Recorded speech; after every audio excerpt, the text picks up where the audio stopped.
The rest of the story.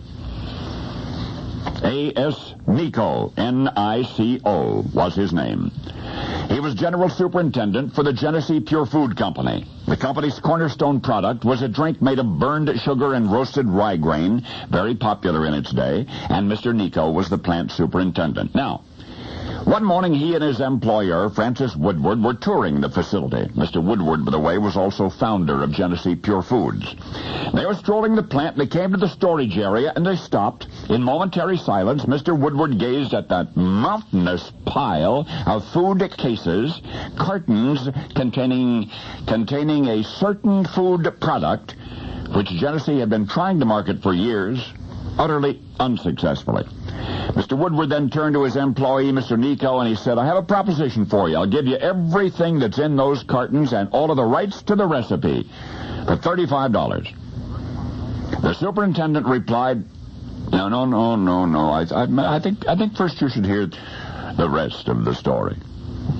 That food product Mr. Woodward could not sell, had not been selling for more than half a century.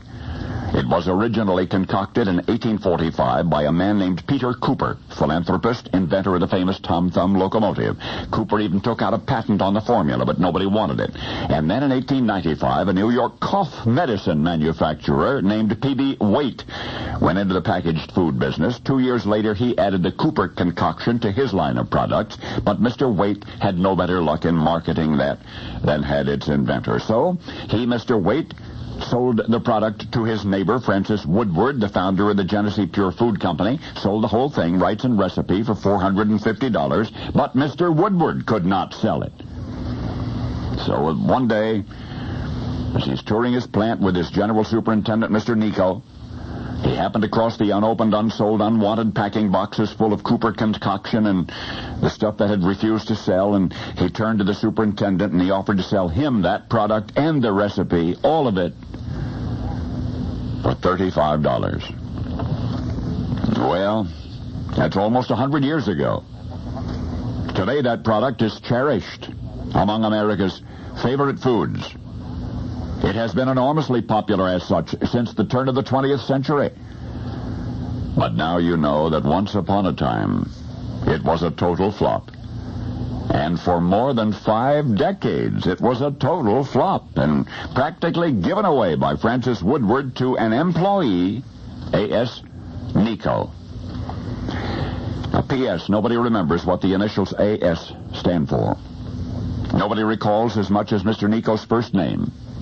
And the reason history has relegated him to the annals of the semi-anonymous is because his employer, Mr. Woodward, ended up keeping the product. And later he did market it, and successfully. And today the entire world knows Cooper's concoction by the name of Jello. And you've never heard of the fellow named Nico. And probably you'll never hear of him again, because when his boss offered him the rights to what would become one of the most consumed foods of the century, when he offered him the recipe and the rights and the patent for $35, the employee, Mr. Nico, turned him down. And now you know the rest of the story.